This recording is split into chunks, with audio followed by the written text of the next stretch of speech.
Welcome to Networking RX, a podcast devoted to helping business professionals like you enhance your networking skills in order to become more proficient giving and receiving quality business referrals and improving the overall quality of your life and the lives of those around you. The Networking RX podcast is a production of AmSpirit Business Connections, an organization whose mission is to empower business success through networking. All right, Go ahead. I'm hitting record. So Do it. Just do it. All right, so we'll just get going here. Welcome back for another episode. This is Frank Agan, founder and president of AmSpirit Business Connections. Thanks for tuning in. Today is kind of a guest day, but kind of not a guest day.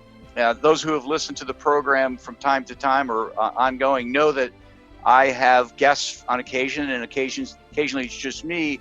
And usually the topic is just how relationships work, how networking works, or why it works. One of those two things. And today's going to be a little different in this interview.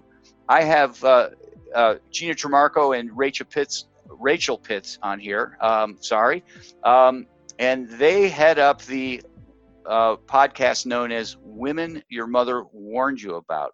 And so I've gotten to know Gina a little bit here, and she was on an earlier episode. And we were just kind of talking about her podcast and having a podcast host, and it's her friend. And to be honest, Gina, you kept referring to her as your partner, and I'm like, I don't know what that means anymore. That's a good point. Yeah. Yeah. And I was too afraid because I really didn't know you. But at any rate, they are sales professionals, and they're the co-host of this podcast, The Women Your Mother Warned You About.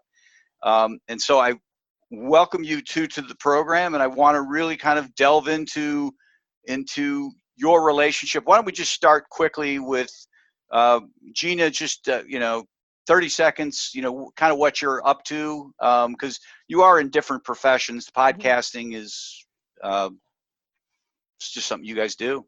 Yeah. I'll give you the 30-second version on Gina, and then Rachel can take it, and then we can tell you what brought us together. So thank you, Frank, for having us on the show. I hope you give a fair warning to your listeners that they've been warned that the women that your mother warned you about are here today. I am Gina Tremarco. I own a company called Pivot 10 Results, as well as a company called Carolina Improv Company, and we take improv and infuse it into sales training to make people more human again.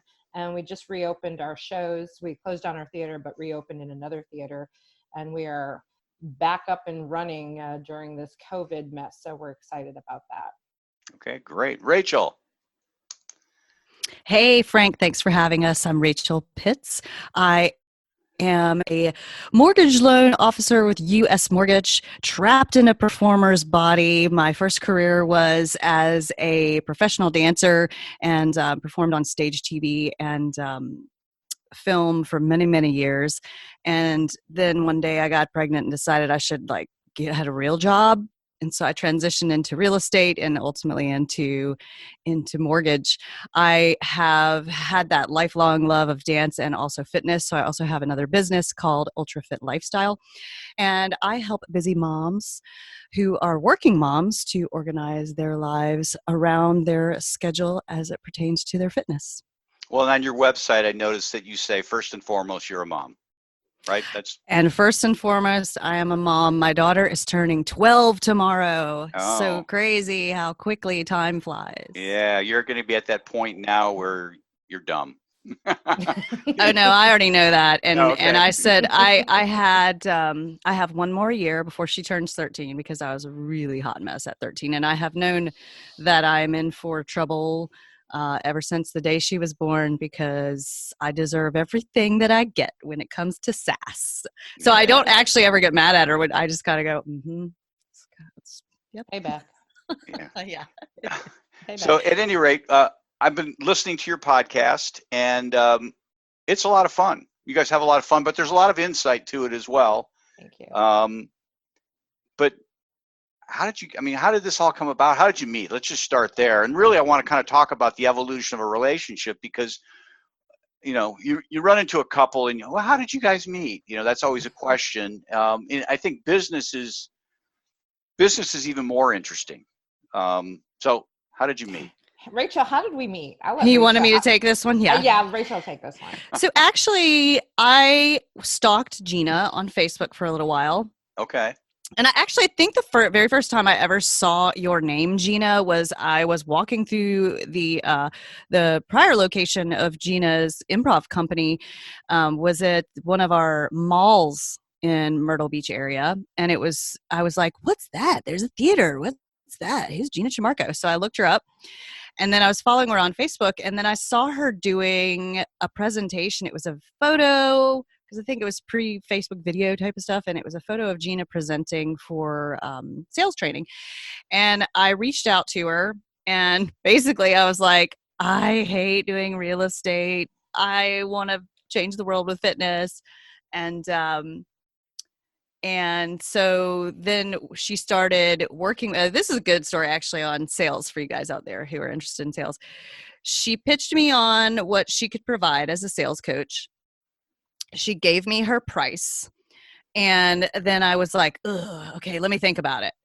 And I was freaked out by the number a little bit because at that time I was not where I wanted to be financially. However, I had just made a very similar, in fact, it might have been exactly the same amount that I had invested in something else. But after thinking about what I could gain from business coaching with Gina, I like backed out of that other deal and decided to invest with Gina. But it's funny because I didn't pull the trigger. And Gina, talk about that call where you called me and you were just quiet. Well, I think you could talk about that call. Gina, did you close her? Yeah, yeah. My closing style, I think, is a little bit different than a lot of closers, because I just sort of, because of the improv background, we believe in silence, and it's like you just put it there, you drop it, and you kind of walk away, and you just let them ruminate on it, because too much talking creates chaos in someone's head. So she definitely was panicking, and mind you, I did not pursue her. She pursued me in this relationship, which I think is an important sales technique of what are you doing that attracts people to you? What are you putting out in the world that is going to bring people to you and that you're actually not selling to them? So she came to me. I put out to her what it would look like. She kind of was like, oh gosh, I can't do this, and kind of pulled away. And I'm like, yeah, no problem. And then I reached out a couple days later maybe, and I was like, hey, just checking in to see how you're doing. And I know checking in is a passive, weak way to approach someone, but it works for me. And just checking in, like, how's it going? And all of us, she was ready. Huh. It was like me touching in with her. She like, I don't know. I mean, you could describe it better of how you were feeling when I circled back with you. Well, I was certainly thinking it over and doing the whole thing. And like I said, I was, my objection was a price objection. And I just, after I, weighed the benefits of where I had invested my money and what would happen investing in coaching. And I pretty much have had a coach ever since I coached with Gina. Like right now I have like several coaches. Mm-hmm. But I just realized that the benefit of having somebody mentor me in the direction that I wanted to go was a good investment. And I was really at that point of like, I just didn't like where I was, and I need somebody to guide me to where I wanted to go. So, okay, so you guys are working together. At what point does it kind of change from employer-employee relationship to something more? Well, there's been a couple different evolutions. Since we're talking about evolutions, there have been a couple different evolutions to the relationship, because ultimately, in my feeling as a business coach, and I don't do a whole lot of business coaching anymore, I do more consulting, but at some point, the bird has to fly free and go do their thing, and you're not going to keep them forever. So it was time for Rachel to move on, because she had other things going on in her life that she needed to address and deal with, and she went her way. But we stayed in touch, and we stayed friends. So even though the relationship changed from client and vendor, so to speak, we became friends then. So the evolution went to friendship.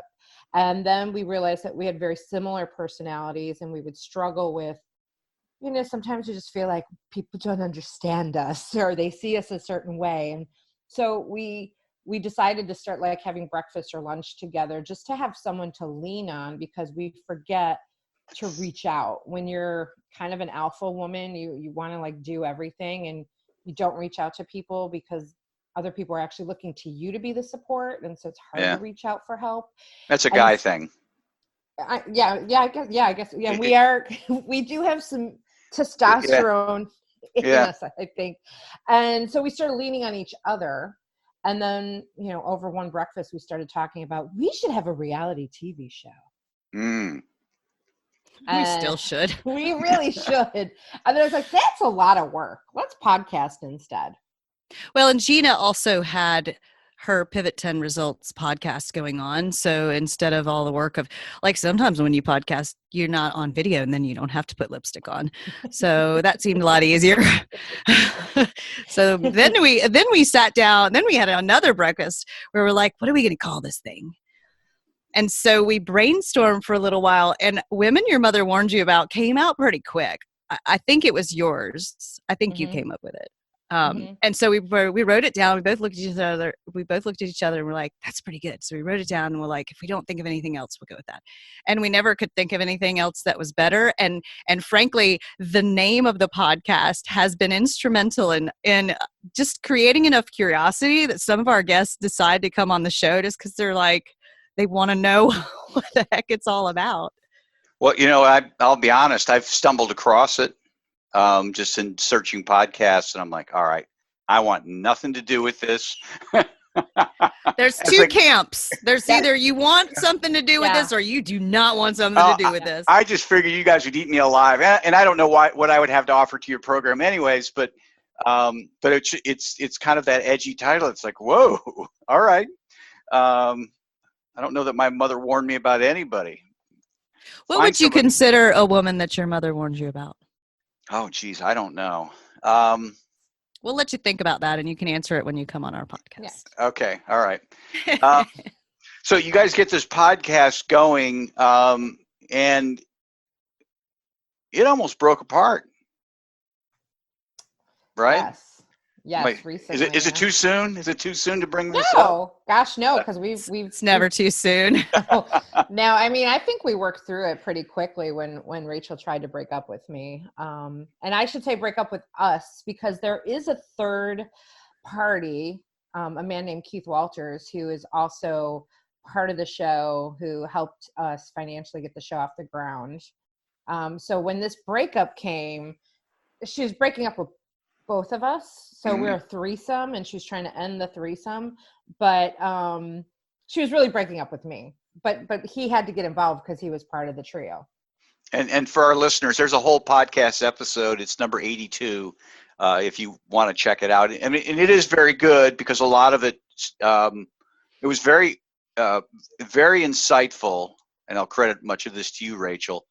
Very insightful relative to Black Lives Matter. I mean, there were a couple things that were said on there about, okay, why don't all lives matter? And there were some analogies that you guys gave. It was like, oh, I haven't heard of that. And it helped me understand a little better everything that's going on. You mentioned some books, and I won't steal your thunder, but that was, I guess that was what was there something else besides?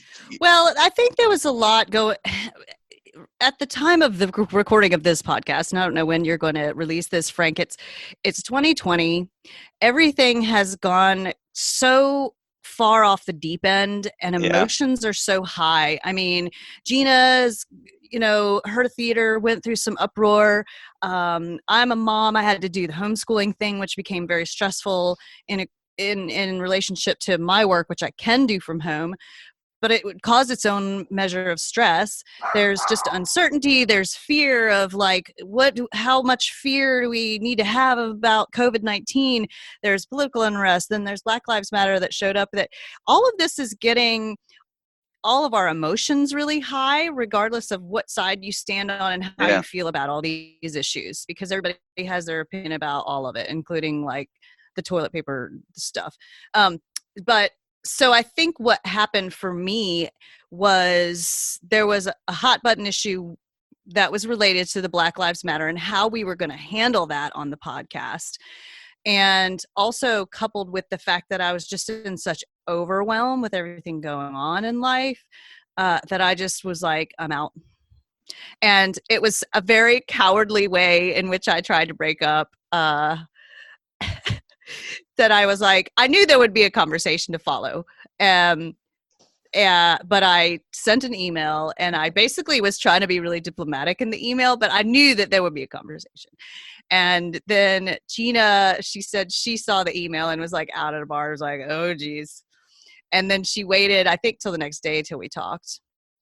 And then we talked through it, and and actually that conversation was a little rough at first. And then it really got into some of the meat of the real problems and stuff that Gina wanted to resolve with me that was sitting around for a while, and stuff that we just really need to put out in the open. And I think that really with what's going on in the world today, it's the opportunity for people to basically like air their dirty laundry. And sometimes it's good because you start seeing things like pulling out stuff that needs to be discussed. A lot of times it's not so good because you're like, oh, didn't need to know your opinion on that. Yeah. You know, on social media in particular. Yeah. Well, I mean, I guess the things that, and we don't need to unpack all the things that you guys had between each other, but were they big things, or were they just things that were kind of exasperated? You know what I'm saying? Yeah. They're just blown out of proportion because of everything going on. I mean, Rachel, you're a mortgage lender. You know, rates are at an all-time low. It's crazy. It's crazy. Bananas. It's bananas crazy. It's so our industry is nuts right now. I think it was just my opinion. Rachel can chime in on it from her perspective. I think things got exasperated because of everything going on that was piling on top of each other. I don't think, even when she quit the podcast, I was like, there's bigger issues. Like, there's a different issue. This is not about us disagreeing about whether or not to have this certain guest on the show, which is kind of what the trigger was. Right. I'm like, I don't care. We don't have to do the show. I'm like, I'm fine with letting it go. And I, at one point, had said that, and then she quit. I was like, okay, all right, this is a bigger issue, because I was willing to let it go. It's not the end of the world to me. Like, if she doesn't agree with having someone on the show, then I'm going to go with that. Right. Yeah. Because it's not worth it. It's not worth the fight. So I think it was just all these little things, to her point, you know, everything she's got going on, everything I have going on, between both of my businesses being stifled. And I've also had some personal stuff going on prior to all of that happening. And all of that coupled with, and then all just the tension out there on social media, and no matter what you commented on, someone's attacking you, and people do watch Rachel and I, and they watch for what we're going to say, and they watch for what we're going to post, and we are influencers to some extent, supposedly. So that just created just so much tension. And having worked with Rachel for a while as her coach, I also knew what some of her hot buttons were. And I knew that she was in a place of overwhelm. And so my approach was like to just pull back and let her have her space. I just didn't think she would break up with me. Right. Well, you know, with a lot of hindsight, after talking about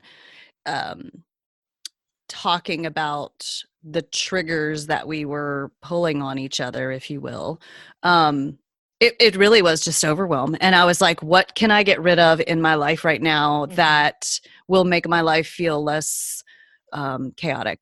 Yeah. And, you know, it actually was like a stupid move, because Gina is like my Mayday girl. She's somebody that I can, when I'm doing the ugly cry, I can actually call. So like, I you know, you could probably go deep psychologically on me pushing away somebody who is close to me or whatever. But, you know, it turned out to be a good outcome. And I think one of the great learnings about a strong, deep relationship, because Gina and I we've known each other now for what, like a long time. I don't know. A long time. Well, Roxy was born when I met you, so less than 12 years, but more than 5. Yeah. And it's the evolution and going through stuff together. Like Gina guided me through some tough personal stuff when she was coaching me. And, and then we became friends and we've guided each other through some tough personal stuff. And it like with family, everybody's got deep and sometimes kind of messed up relationships with family, unless you have that wonderful, like everybody's tight. But all families are complicated because you have a lifetime of relationship, and there's ups and there's downs, and there's, stuff happens. And the important thing is to actually have the courage to talk about it and be honest about things, because you could actually grow if you're willing to be honest, rather than just like send an email like, what, I'm out. Yeah. Well, I mean, one point I want to make is, Rachel, when you got married, you had a small wedding, and you'd stated this on your podcast. Gina was the only non-family member there. True. And I want to bring that up because you guys are really close friends. And sometimes I think that the people closest to us, and this is a podcast about professional relationships, but where does a professional relationship end and a personal relationship begin? They're all kind of melded together. And you guys have shown that. We feel like we can say things to the people that are closest to us and get away with them. But it's true. Yeah. But it's true. And I think at one point, Rachel had even referenced something about, like, because she has sisters and I don't. And I think there's that sister rivalry or that sibling rivalry. And sometimes you start to take the relationship for granted, and you're like, I could say whatever the fuck I want. Yeah. So you don't like it? I'm going to lash out at you anyway. Yeah. Because you're still going to love me. Believe me, I've got siblings, and I get that sense. What's the future look like for this relationship? Who kills who?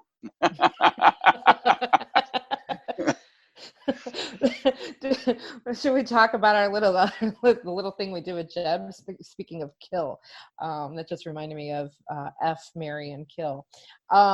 Kiss, marry, and kill. Kiss, marry, and kill. Yeah.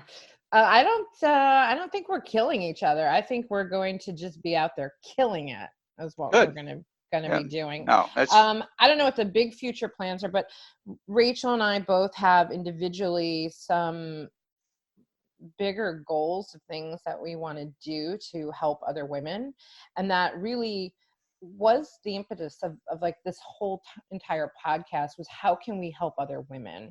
How can we help other women balance, or not even balance, because that's not even possible these days, blend your business and your personal. How can you be successful in business and still be a mom and a wife and everything else that you are? And for women to feel like that they have somebody out there like us that understands them. And we're also going to be big voices, because a lot of times women don't have the voice or don't put their voice out there. And we want to lead the way for that. So we both have some individual projects and bigger ideas to continue to help women. So I see that all kind of coming together under this umbrella of Women Your Mother Warned You About. That's my vision of it. Yes, and we get a lot of feedback about how great of chemistry that we have, which is true, especially when we're interviewing guests, that we kind of can play off each other, we can feed off each other. We've been at this for, we're approaching the 2-year mark at the end of this year, that we've been at it for 2 years, so we kind of have our flow, and we're able to bring different energy to the table. And so it's kind of a good thing going, and it's also like podcasting is huge right now. So it's sort of like writing a book, like, which Gina is doing, and she's going to have an awesome book. So when I wrote my book, then it's kind of like, oh, you wrote a book, and my book's, it's okay. It's my first book. But when you actually produce this kind of thing, then people are like, oh, that's so cool. I wish I had a book. And the same thing with podcasts. They're like, you have a podcast. How do you do it? I want to do a podcast. I wish I had a podcast. So, it's a testament to how much work has been put into this thing. Yeah. And that we do get some really cool guests, and it is a great calling card to be able to send people and say, hey, check it out. Hey, you know what? I had a conversation with so-and-so the other day, and I'm like, oh yeah, well, we actually interviewed her husband on our podcast. Here's the link, Right. So it's definitely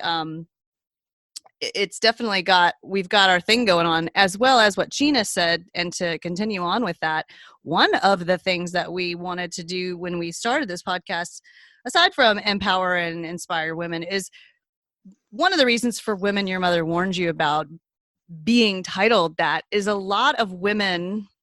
Men may be this way, but I don't really know. I can't understand men. I like them though.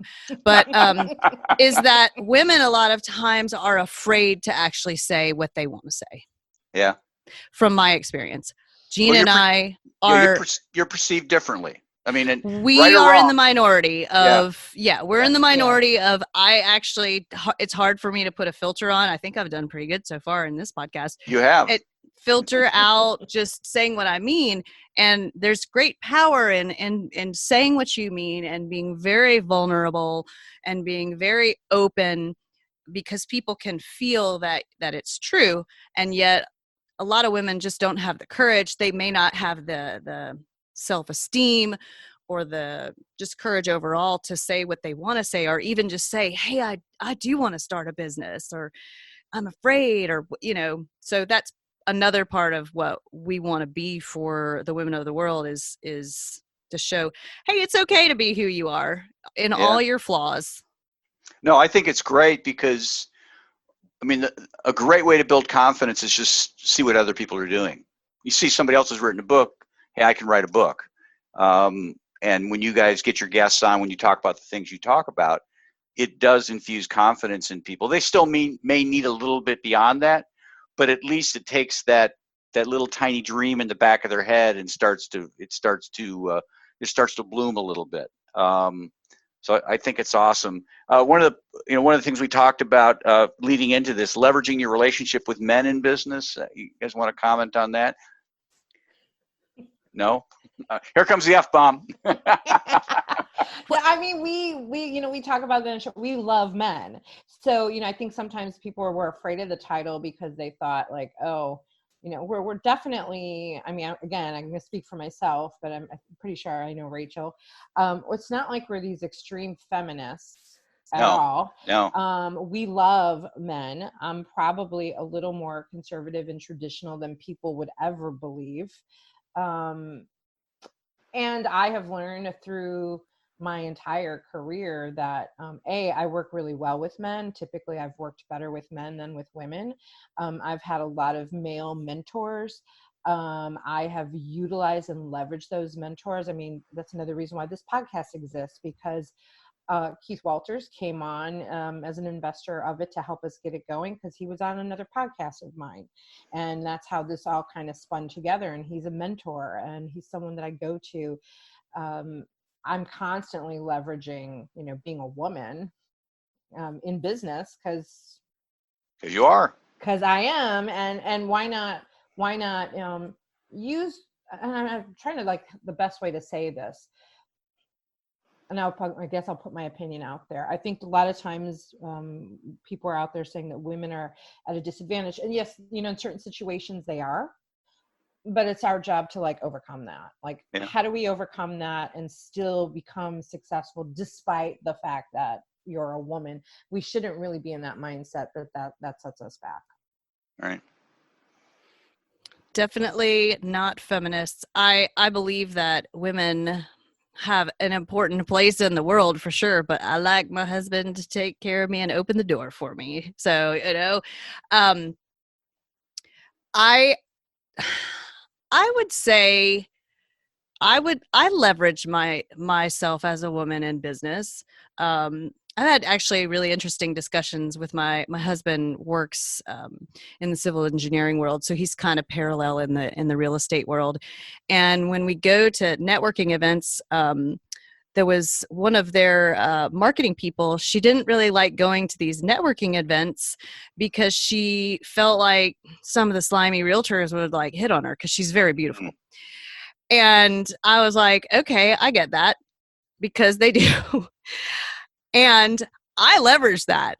I just put it right back in their face. I'm like, yeah, I am.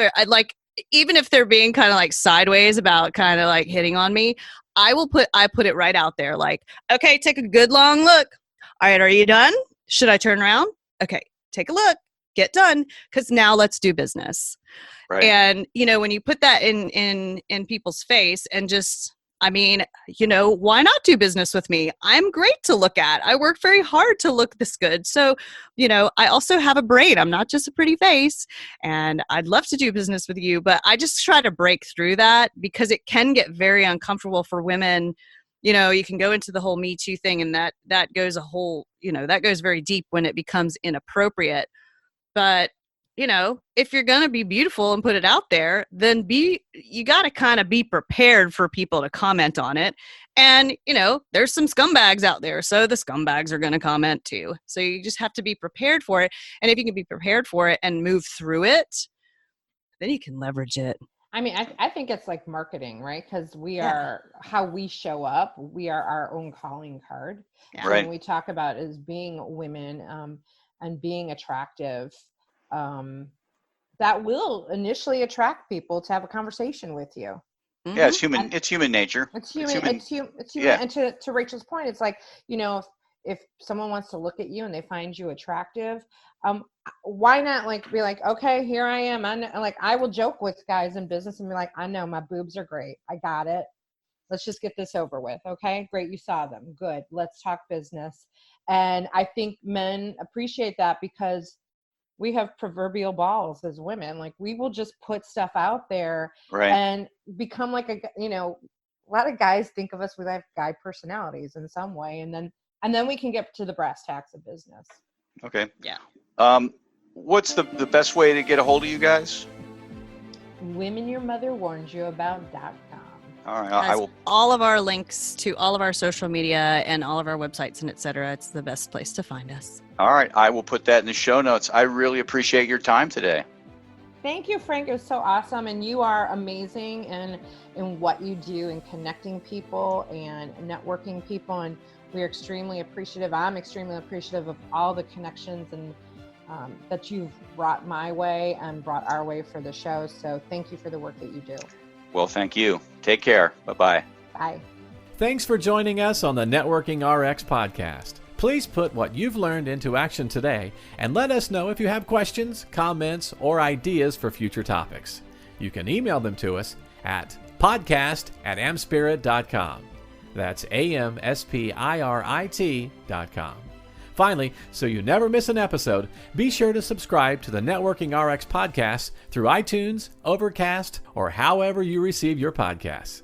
Now get out and network with someone. The Networking RX podcast is the copyright production of AmSpirit Business Connection. All rights reserved.